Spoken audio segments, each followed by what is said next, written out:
Law. With this video, I wanted to do a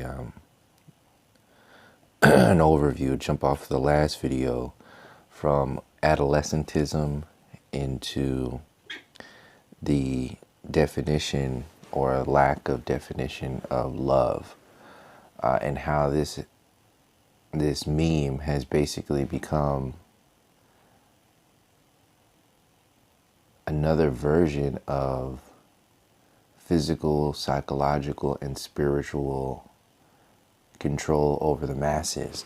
So like I said in the last video, the term humanity carries this sense of morality that is connected to the intellectual evolution of monkeys from the Darwinian evolutionary interpretation of our experience.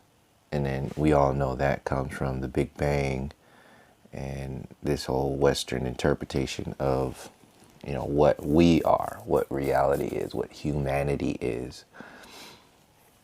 So all of these other terms like love are used in the same way to have the same effect on us. No different than Billie Eilish being promoted into adult society has a particular purpose. Using Billie Eilish as an example of a form of psychological, spiritual, and physical control. So love has many different definitions, and there's a lot of different ways to it's such a complex topic. It's kind of like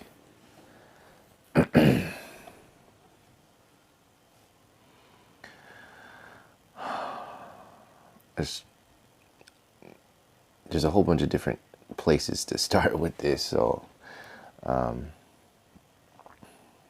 see, where should I start? Well, what you're looking at right now is just typing into YouTube, what is love? I haven't looked at the Krishnamurti story or interpretation of what love is, but I have looked at, I imagine it would be no different or very similar to Alan Watts' breakdown and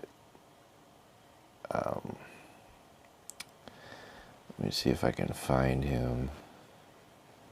He's one of the newer gurus. Sadhguru. Okay, his name is Sadhguru. People know him in the New Age community. He's kind of like a Muji sort of modern guru who interprets, you know, what's going on in society to mostly white people. Like I've said in previous videos, so-called white people have this attraction to New Age or so-called spiritual brown people, specifically not black brown people, because it has to be an in-between storyline for so-called white people. You can't go to the depths. So you can't go too black. You can't go spiritually black. You can only go spiritually brown, because that has the illusion of going to the depths of who and what you are, without actually going there, and you know what the truth is without actually going there. So this is why I wanted to use examples of love to explain how both the New Age program and these gurus are a version of limitation as they are being a version of expansion, along with the limitations of love, obviously. So without, you know, being too whatever on what they actually said, let's see. Without being, who did I say first? Sadhguru and Alan Watts. So let's start with Alan Watts, because his is a really good example of, you know, what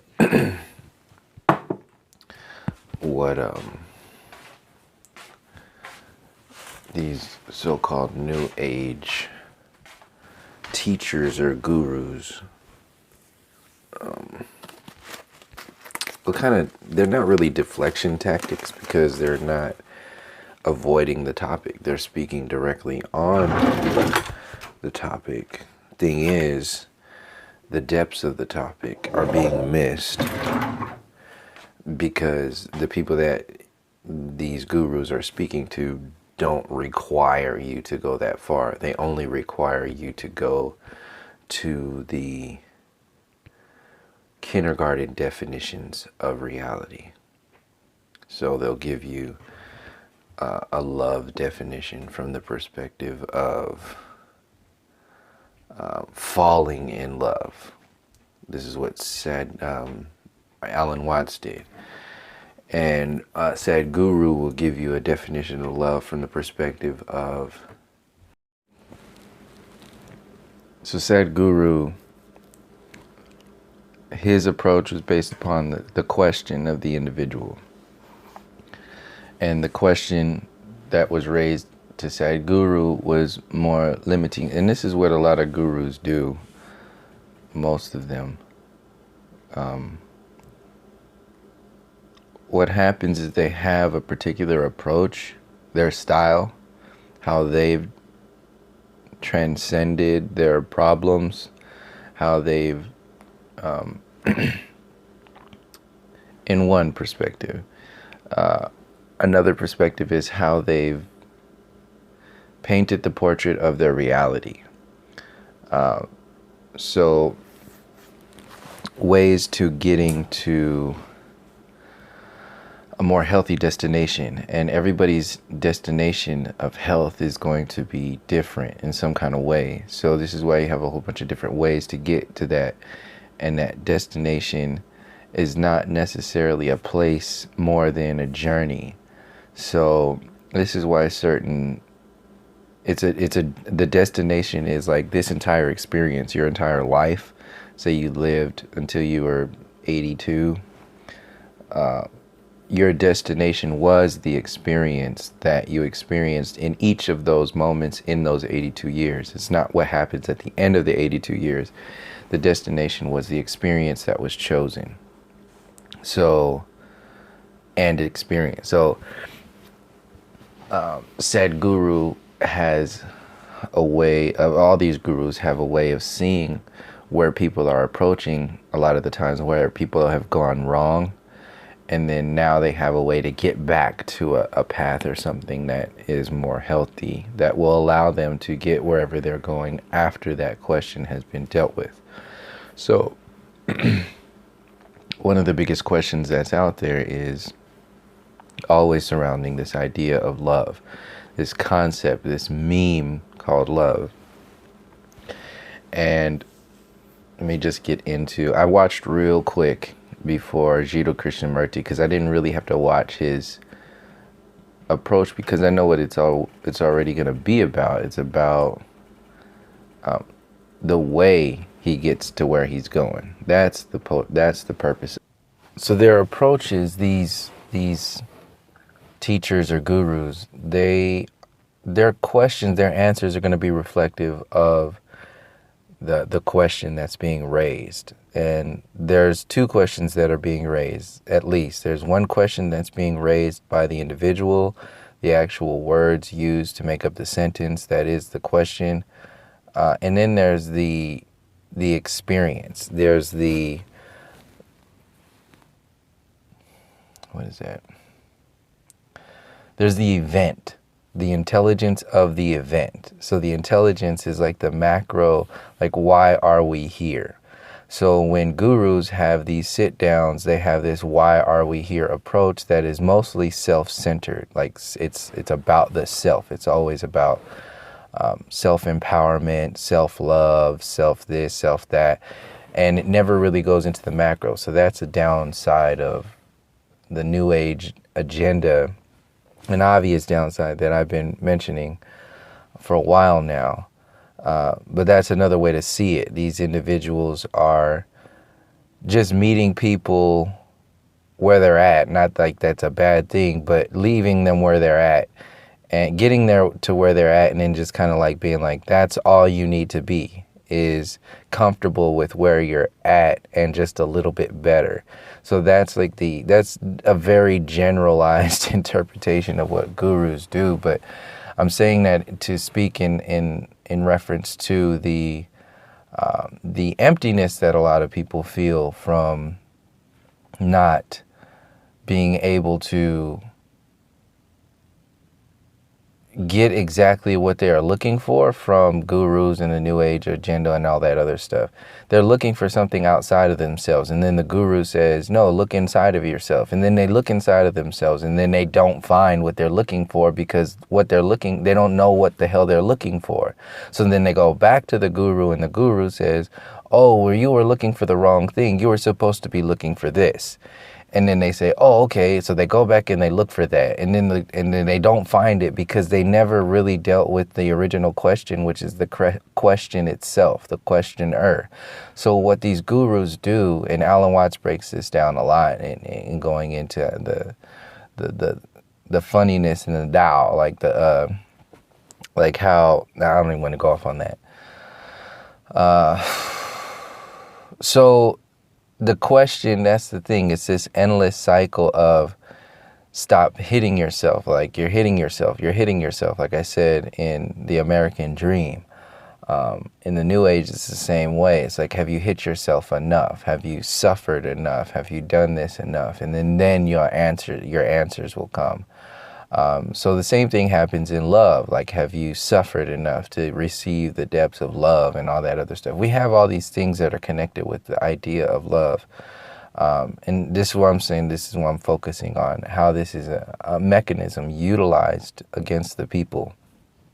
So the questions and the answers, this is where people are kept with the same way that, because the New Age agenda has this sense of authority over people the same way that the New World Order has a sense of authority over people.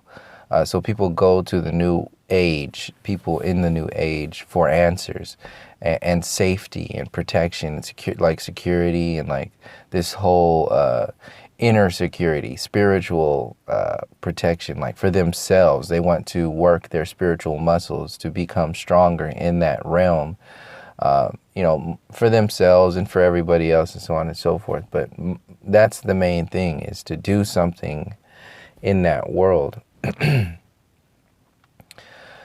So the New World Order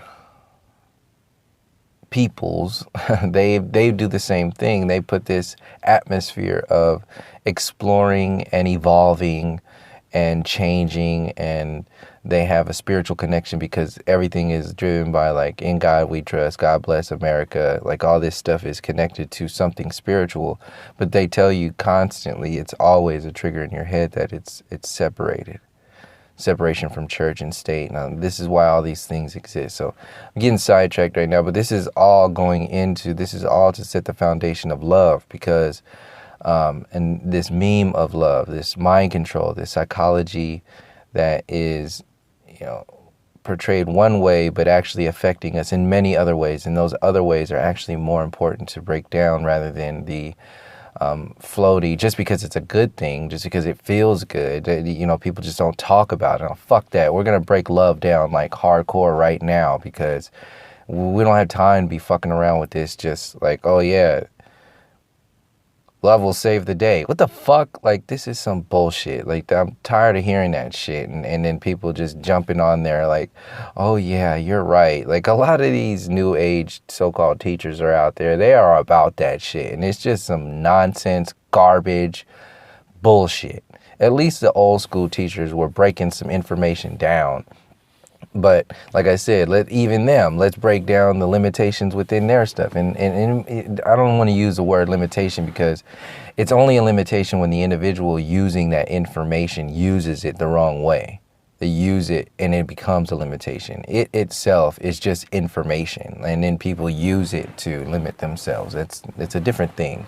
So this is the whole point of the love meme and this whole thing. It's used. It's a thing that exists. That's what I'm saying. It's more important to explore the thing itself rather than talking about the science of the thing. So love in the world is the Scientism version of definition of love in the world, and compared to what science truly is, the relationship with natural science and the non-physical reality. So the science, the true nature of science, and the circles and the curves and the lines, like all these balances that are going on. And the chaos that is within all of it, which is like the soul that is experiencing itself within these bouncing back and forth between the extremes of light and dark, lines and curves and so on and so forth. And you blip somewhere in between, and those in between blips are the pictures that you put together, and those pictures become a movie, and that movie becomes something very beautiful, which is the soul. And that soul evolves itself through these experiences over time, and once the soul gets so complex that it can experience realms that are complex. So this realm is a very complex realm. This is why the 90th percentile of the people here are trapped in so many different ways, is because they have the potential, but the realm itself has become powerful for whatever reasons. Like, there's something here. This is a test. This is a challenge in some kind of way. And each thing is meaning something in some kind of way. Every single thought matters. Like, every single thing that you're thinking and putting together.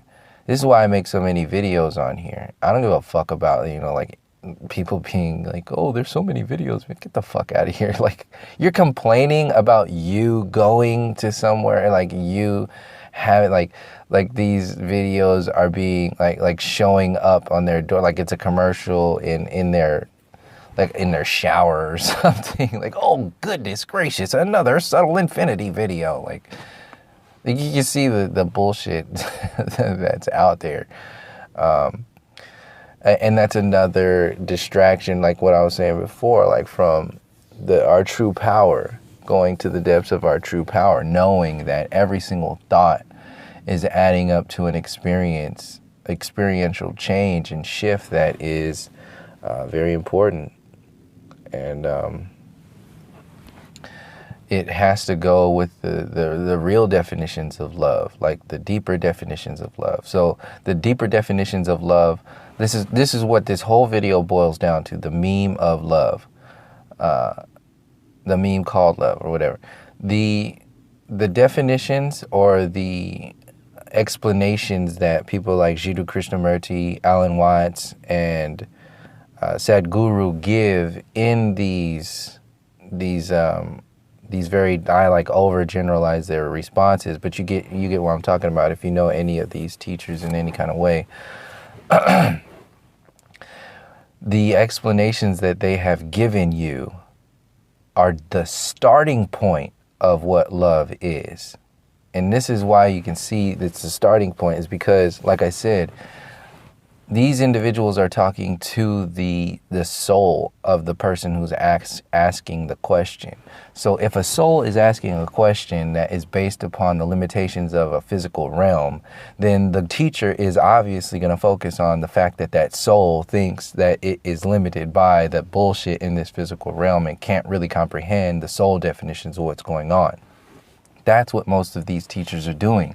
And they're doing it because the 90th percentile of the people around the world are having difficulty with even finding a balance point, like a place to start.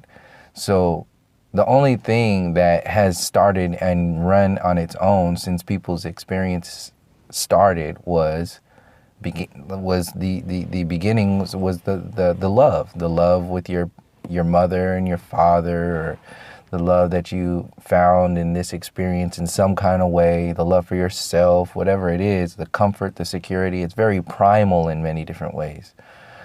So love is a primal. It has definitions that are intertwined with the survival mode of this realm, and it's not all about, you know, the spiritual stuff. So this is why it's so effective on us. So I just want to, you know, keep spreading all these definitions and all this stuff that gets missed when we throw this term around called love. So to emphasize again before I move on, Jiddu Krishnamurti, Sadhguru, Alan Watts, and everybody else who's breaking down what love is, from a so-called higher perspective, that is only the starting point, because the real depths of love come from when you get two individuals or more, the experience, the collective as a whole, not having to deal with the reactionary frequencies of this anti-realm. This this anti-balance consciousness that is anti-balance because it's pro controlled chaos. It's pro refined chaos. So the refined is a reference into the word, or Neely Fuller Jr.'s work in reference to the refinement of racism and white supremacy. So the landing on the moon storyline that was sold to the people, that was a level of refinement. So it was saying like, oh yeah, we are doing this, we have done this, and so on and so forth. So let me get back to these guys, because this is what it really is boiling down to. Sadhguru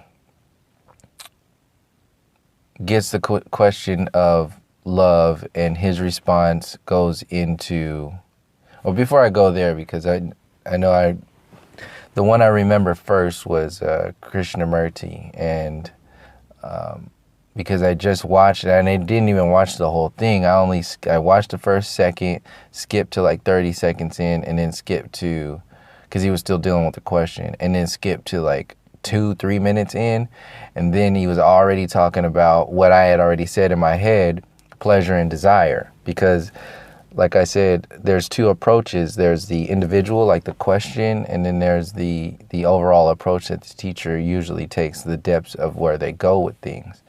And I know Jiddu Krishnamurti always goes into the desire mode, like like, why are you even asking this fucking question? There's that whole atmosphere a lot of the times. It's like, why do you even have this question in your head?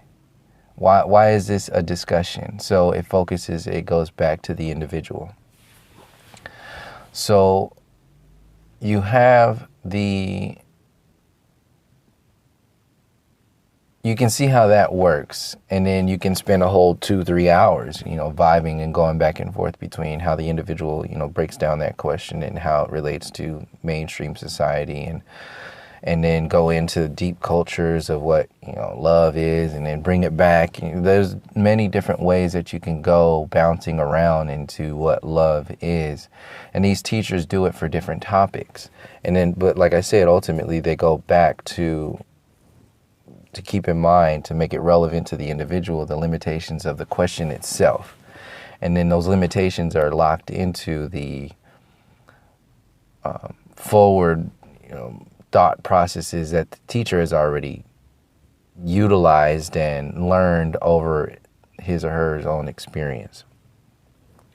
So this love is broken down. This thing called love is broken down by Jiddu Krishnamurti by explaining how the individuals are more focused on pleasure and desire. So your desire is what creates this love. your definitions of who and what you are that define your pleasure centers are what design or are what define what love is. So pleasure not in just sexual, but pleasure in a sense of like wanting to be part of the status quo of society, like the pleasure of adjusting to the world that has been presented to you rather than going to the depths of the world that has been birthed within you. There's a different kind of approach to this realm. So when you're addressing your pleasures and desires, you're addressing the point that you are beyond this experience, and there's ultimately a love that is found, that is deeper when you go to those depths and you let go of these bullshit pleasures and desires that have been implanted into our consciousness through this mainstream mind control function of the establishment. So that's a very, very loose interpretation of how I think, without even watching the video, where Jiddu Krishnamurti is in some way going to go. Largely, the biggest point he's going to focus on is pleasure and desire in the individual, the personal approach towards that, and finding that, and what that means when you think you found that. So there's that. And then you have, what was the other one? Alan Watts. So Alan Watts comes at it from more of a relationship point of view, and his thing is about the falling aspect. So falling in love, the poetic drop, like the poetic breakdown of experience, and how that itself is love, and falling in love. So Alan Watts is more like, his teachings are really focused on the experience through time. So he's going to break down love through the experiencer's version of, how love exists through time. So this is why we say falling in love, because when you're in a healthy relationship, your love gets deeper. And when you're not in a healthy relationship, your love gets further away. So you can see that as falling in or falling out of love. So you're constantly falling in love. The thing is, you're moving. Love is a growing thing that happens inside the individual. And the more love that you have for yourself, the more love that you can have for other people. So when you have two people who are growing in love on their own, you will have this essence, this feeling of rapid movement in this kind of out of control fallingness we call falling in love. So that's kind of a loose approach to, or a loose breakdown of, like the Cliff's Notes of what how Alan Watts is going to approach love. If somebody asked him what love is, so he's going to poetically and philosophically break down the essence of falling in love, and how love itself is an experience over time that is this uncontrollable kind of fuel, in a sense, a fuel for experiencing the depths of life. And that in itself is love. And you can experience the depths of life through yourself or with a partner. And so that's like his 3-minute video. I can't even remember what it was, but that's pretty much what I get out of what Alan Watts is saying in some kind of way. Point is, it doesn't really matter what he's saying. The point is, he has a definition of love, and that definition of love is relative to something. the same way Disney princesses and Disney movies and all this other stuff, there's a Disney princess definition of what love is too. So how is that any different than these gurus that are out there selling you another definition? That's the whole point. Because once you see it like that, then you can see how these terms are used to control, and also you can see the limitations there. And beyond that, you see the responsibility that you have to move forward in finding a deeper definition of what love is. So this is why people get, trapped in the Abraham Hicks vortices, and they can't get out. People get caught in the vortex of the Bashar consciousness, whatever the fuck that is, and then they can't get out because they keep running into these walls, because it's not about what somebody else is telling you.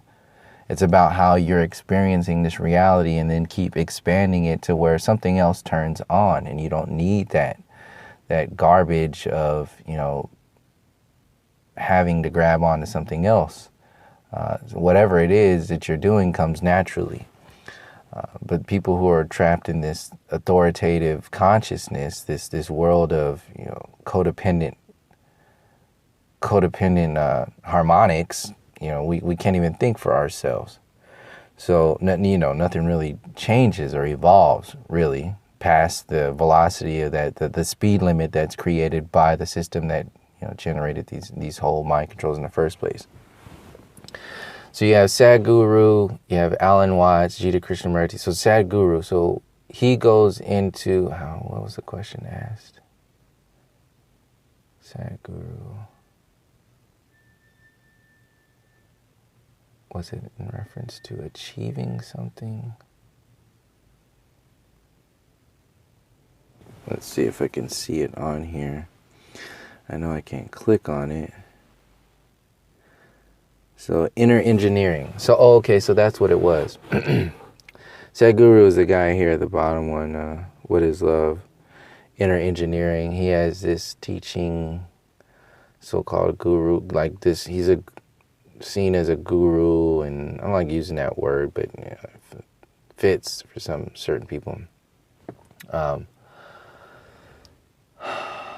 So his approach was based upon how the questioner was saying, like, is love something that you do to achieve something? Like, how do we get love when love is supposed to just happen naturally, right?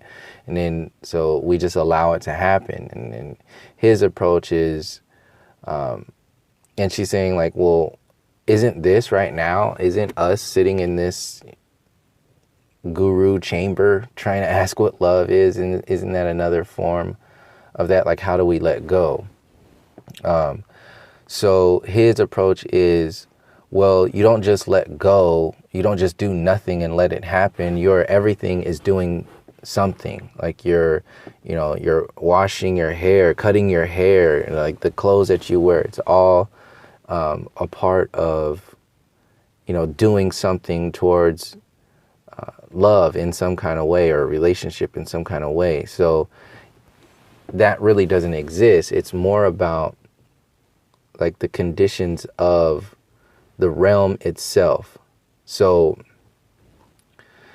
when you're dealing with the conditions of like the question, the realm, the individual, you're dealing with like this matrix of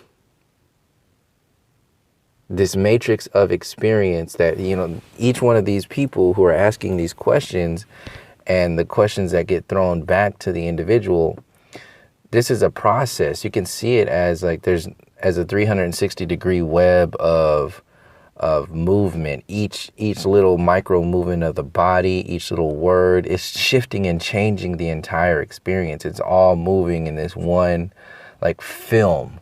Like, imagine the air being some kind of liquid, like plasma field, like the ethers or something like that. And it's just like moving and evolving, and it has a heartbeat of itself. So each time one of these individuals who are breaking down whatever they're breaking down show up to a group like that heartbeat of that ether just kind of like expands and gets larger and more vibrant, and just boom, boom. It just keeps going on, going. So this is basically what Sadhguru is talking about when he's talking about the conditions of the love itself. So you set up the conditions you set up the proper conditions to receive love. That's what you're doing. So it's not about doing nothing more than doing nothing while you're doing everything. So you're doing nothing while you set up the conditions to receive everything. So you're putting everything into what you're doing but you don't really have any attachments to it. So it's like that, having that ultimate attachment and detachment to the world, to the realm. So on the micro, this is how I explain it. On a micro scale, you can't have an attachment to everything that's going on. You'd go crazy, or whatever that word is. You'd have nothing to grab onto, because the chaos would be. You would have, there's nothing there. That's not how cycles work. That's not how the blips of this realm, it's not a healthy form of like going through life. Really, one easy way to break it down. But the point is, it's more complex than that. So where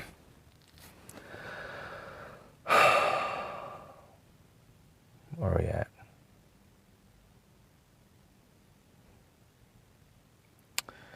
What is engineering? Meaning of love, okay. What else was there? Oh, damn it, I forgot my little note thing. Where was that? I'll just leave it. So, the meme of love has a grip on the evolution of the individual and the collective overall that is just accepted in society. And just like heliocentrism is accepted in society, this term called love, this definition of love, has another effect on us that we don't really break down because we don't know where to start. So the reason why this primal, what is this? This primal form, something, it's a thing, this primal thing that exists in our experience, we call it love. The reason why this is being manipulated, because like I was saying before, it hits you on every single layer of who and what you are. It hits you in the past, in the present, and the future. Your love in the past, your love exists, and your definitions of love exist in the past. Your definitions of love exist in the present moment. And your definitions of love even exist after you die, after the future. This is how, that's a very, very powerful thing to have existing out there. And if you're going to control people, are you going to just allow that thing to just be out there without having any kind of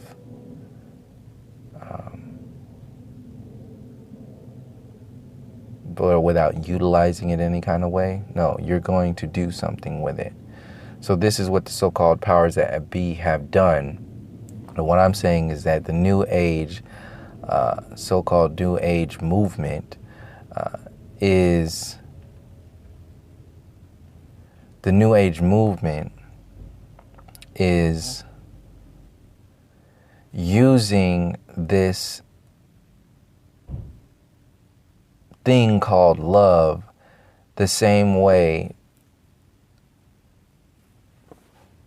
the mainstream media uses love to control people, to get something in some kind of way. And this is what's happening in the so-called truther community. And I just wanted to bring this to the surface because, and you know, put all these things together, because there's a love for country. There's a love that you have for your parents, your brother, your sister, your cousins, your children, your godchildren, your like friends and like family members, extended family members. Like, you know, there's a love that you have for strangers, like people that you just meet and then you just see. You're just like, man, like I'll fucking protect, like I'll do all kinds of shit for people if you just see something going on that has to deal with like a love that you have. Like some people who don't have any depths of self, they won't know how to experience. They won't know. They won't define themselves. So this is how love fits into the military mind. When you don't have a deep love, this is why love of country is so like emphasized in the military, is because if you don't have a deep love, then you won't have anything to live for, and you sure as hell ain't gonna have anything to die for. So in the military, when they need you to just have that extreme space, this is why everything is about patriotism and freedom and love and like all this stuff. It's a love for country. You have a love for, you know, the weekends. You have a love for your enslavement system.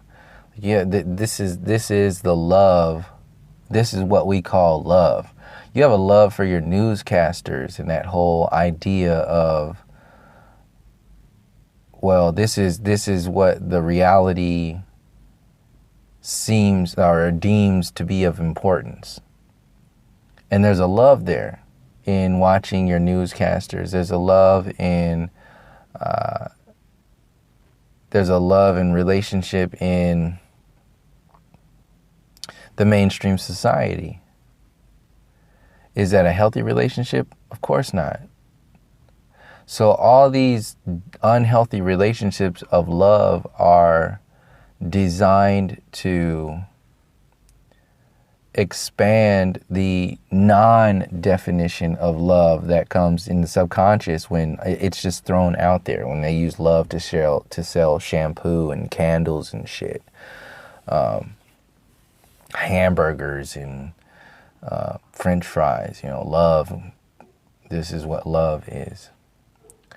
So let's see.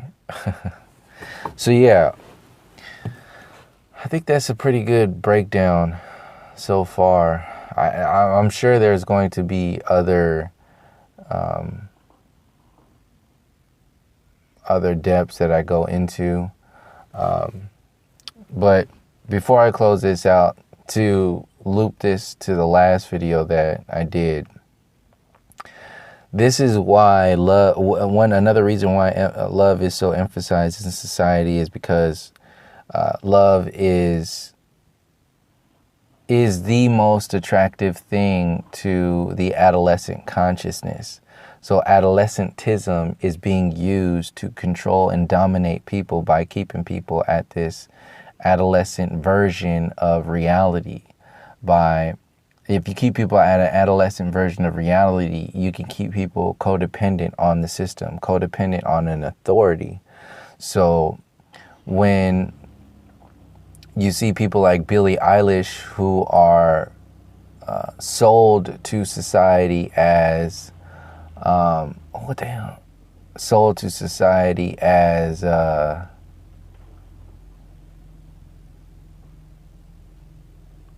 some kind of idol, you got to ask yourself why. Why is a 17-year-old being so respected out there? Is it because she's super talented? Like, is that what it is? No, it's because they represent something in the consciousness of society. And what is that something? That something is this generic version of love that is the interpretation of the adolescent mind. The adolescent mind is the mind of the masses. This is why adolescentism is emphasized through society. to keep people at that realm of consciousness, this is what the meme called love is. This is why it's utilized the way it's utilized, is because it keeps people at that angsty, emotional definition or version of love. And once you're in that space, you're constantly looking for it. Like your primal nature is constantly like, all right, I got to do this, I got to do that. If I'm gonna do this, like, this is the thing. Love exists on every level. Love exists for, you know, a child to a teenager to an adult to middle-aged person, a senior citizen, whatever it is. Like, it exists, and in between all of those, there's love exists in so many different ways. So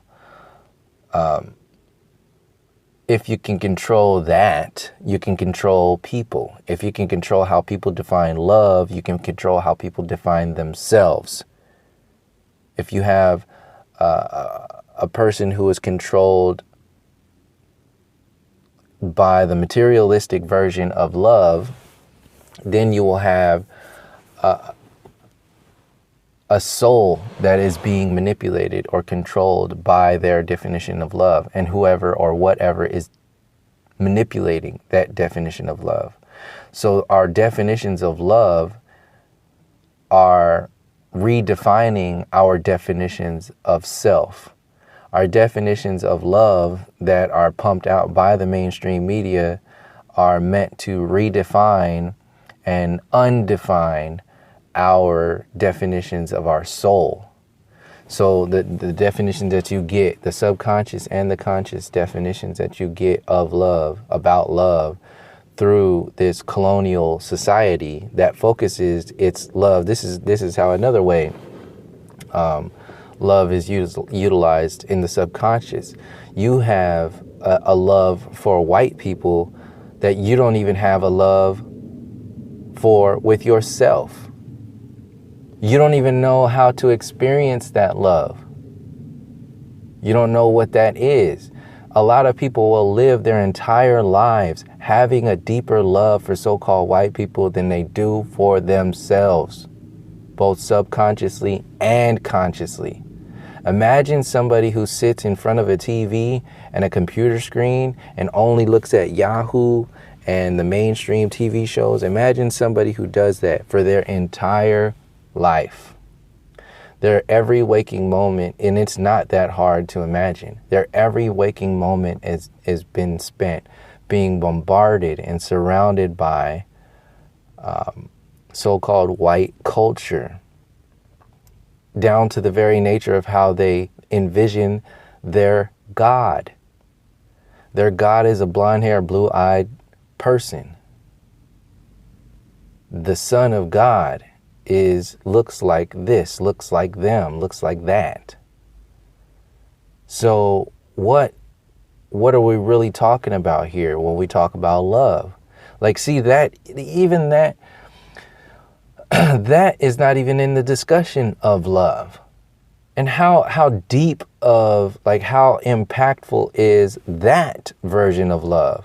See, I would like some of these gurus to be talking about, like, break down. Don't focus so much on how, you know, love exists for, you know, the man and the woman and all this other shit. Oh yeah, like, focus on yourself, go into the depths, like, ask the right questions and all this other shit. Like, get real about this shit. See, a lot of these this is why I said a new age agenda is an agenda, is because a lot of these gurus are meant to do that shit on purpose. If you don't think you're gonna have government agents, how the fuck can you can think and imagine that there would be government agents pumped in to the Black Panther movement to kill the Black Panther movement? How the fuck can that happen? And then you can't imagine there being any kind of COINTELPRO in the fucking new age community, as impactful as that is.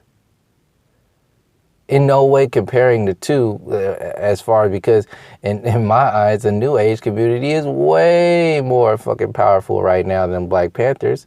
The thing is, the Black Panthers had the potential to be more powerful than the new age ever had or has. Ever. Because that's something that is still yet to have been discovered. And there are no limitations of that when you go into that, in that space. The limitations are based upon the individuals who are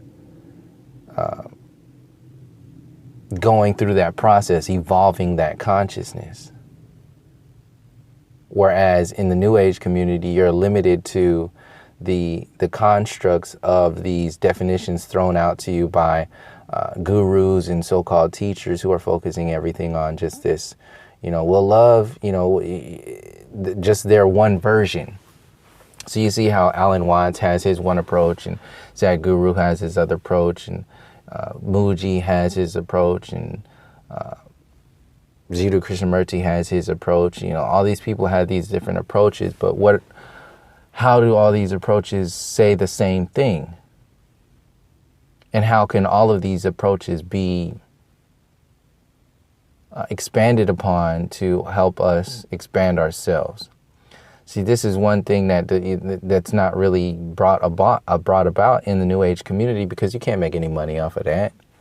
You still have to, like Oprah's doing with the Super Soul Sunday, and Eckhart Tolle and Deepak Chopra. They're commercializing the soul, or attempting to, or commercializing spirituality. And that does the same thing to spirituality, or you. The same way this busted ass definition of love breaks down relationships and all this other shit. So like, love is based upon love is based upon like your emotions. Love is based upon a ring that you buy, a job that you have, like all this stuff, this just weak ass shit. So yeah, back to the love of self that's not allowed to be had because of the love of the world is the focus. And in the love of the world, you have a love of an individual that is not like you. The love of, your newscasters, your radio hosts, your celebrities, your actors, your politicians, your teachers in schools.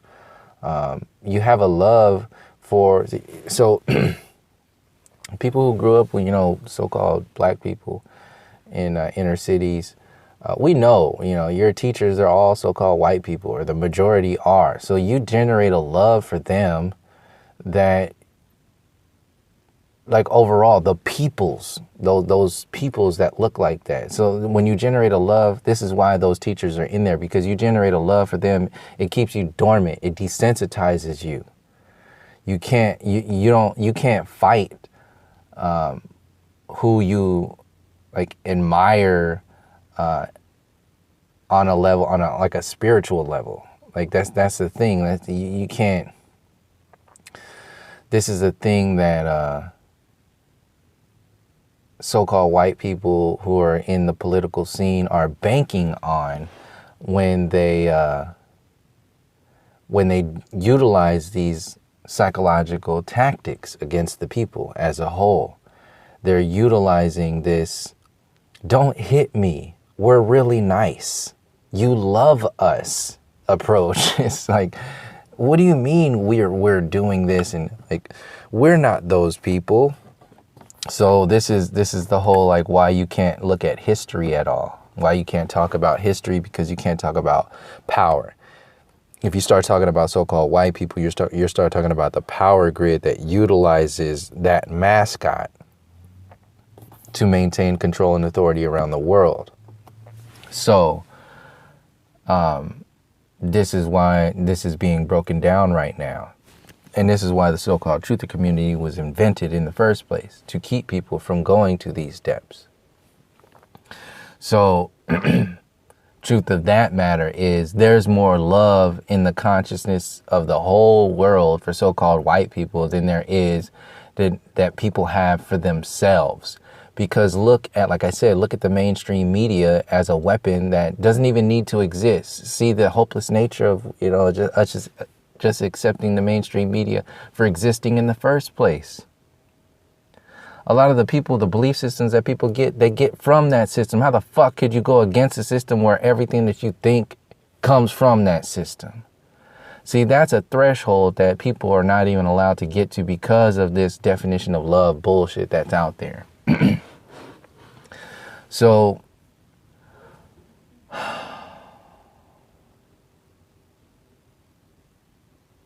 let's see, culture, society, RWS, the New Age community, the Truther community, your families, your love with yourself, your love with your partner, your love of, so love as a limitation in the self relationship with this experience. So if your love, like look at how love is sold to you in Hollywood and all this other shit, like the love storyline in fucking action movies and, you know, Disney movies and horror movies and all this other shit. When that's constantly triggered in your reality as what love is, what is it keeping you from? This is what I'm saying. It's keeping us from no less than a spiritual love of the self that will inherently give you a deeper spiritual love with other than yourself. Because once you realize the depths of yourself, you realize the depths of connections with what you call other than the self.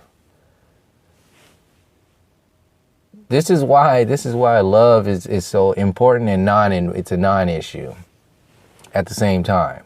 They want it to be a non-issue because it's too empowering for people. You have a love, this is the thing, this is why you can't have a love for your culture. You can't have a love for your people. You can't have a love for your land. You're only allowed to have a love for what the establishment has generated for you. You're only allowed to have a love for what keeps this system, this cancerous consciousness, this parasitic consciousness, whatever keeps this system afloat, whatever language you need to speak to keep this language afloat, that is what is acceptable in society. So if you think that you should have a love, let's say you're a Native American, like, are you allowed to have a love openly in society for your culture and your peoples? No. Why? Because you have this celebration of the mainstream consciousness is a celebration of a country that was built on top of your love for your country. And it's not even about the country because our definition of love went deeper into the relationship of this land. So a loving relationship with land is infinitely more deeper than a relationship somebody has, they say, with their nation, especially the fucking United States, the so-called United States of America, this love of America. Get the fuck out of here.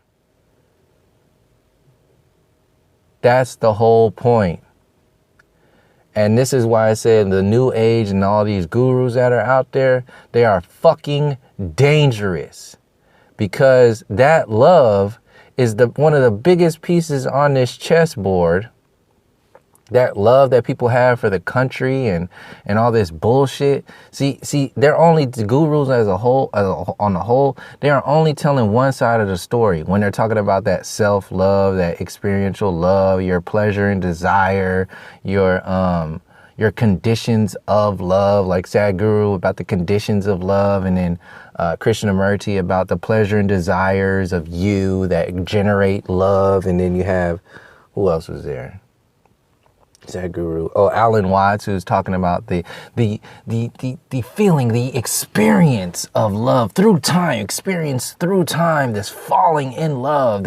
That is what love really is. That whole thing. So, like these are all one-sided versions, definitions of what love is, like parts of love.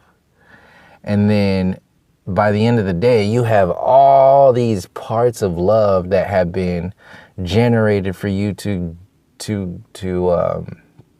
fill in the gaps of your reality with, and then you all of a sudden now you have a definition of what love is. Now you have a definition of you have wisdom now, and then you confirm. This is the thing, how it fits in the ethers. When you have that definition of love, what the universe does is that it shoots that shit, like your definitions is you asking the universe for your experience. So what the system knows this is how the system manipulates that law of attraction shit to focus on like getting Lamborghini and Oprah and The Secret and Deepak Chopra and all that other shit. Because they wanted to hurry up and jump on that to control how you think. Because the law of attraction is all about how you're thinking. So when you're thinking about love, you're attracting one of the deepest things that you could do in this experience, because that's one of your most potent access points of this reality, is to like blindly just, put all your whatever into the world, and then, it'll come back in some kind of way in its own time. So that's a love too. That's a love and a trust that people don't even have, largely because they're trapped in these false definitions, these half realm definitions of love. So of everything really. So as I saying, so the definitions, like I said in the last video, the definitions end up defining us. And then those definitions also have anti-definitions. So what are those anti-definitions? And then those or the definitions also have other definitions that are like kindergarten definitions. This is just for example purposes and in reference to love and experience overall. Just say that your soul has the potential to experience this PhD love. It's way beyond this shit, but just so people can have a frame of reference.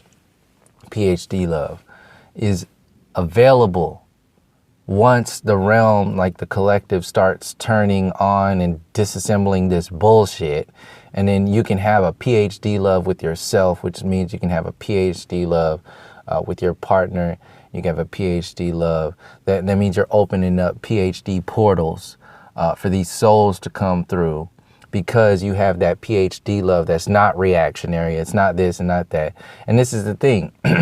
I'm just using this as an example. Maybe it's not even about reproducing. Maybe that's why this whole love thing is out there. That's what I'm saying. It's beyond, just to emphasize the energy that is lost with these play school versions of love, to emphasize the potential that comes with having a non-play school version of love, and an ever evolving definition of love.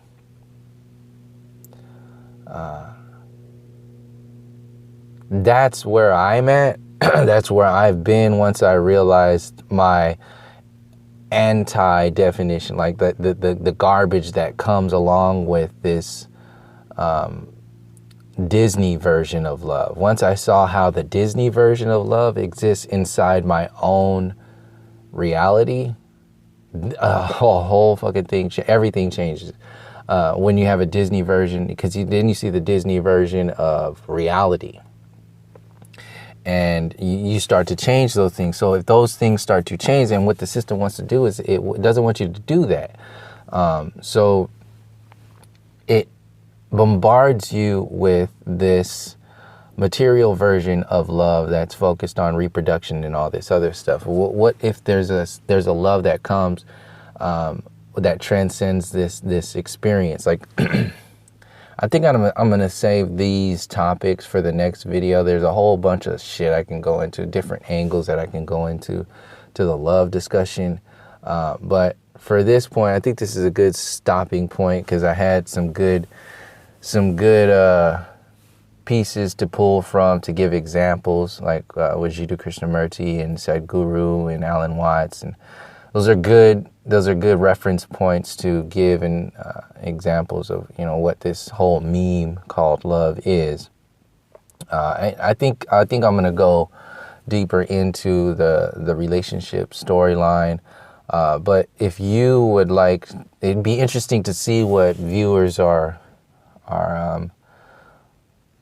the breakdowns that they would like to see. And it's also seeing, like, when people start asking these questions, they answer them at the same time, which is kind of cool. It's cool for people to see too in the comment section. So yeah, but yeah, don't let that stop you from leaving stuff in the comment section as far as like what else is part of this discussion and what you would like to, where you would like to see this discussion go. Because I have a whole bunch of different ways, and I'm cool with that too. But it's a little different. It's cool. I get some good little pings here and there when people throw some stuff in the mix. So if you have any ideas of where this, like, part 2 would like to go ahead and leave me in the comment section. I'll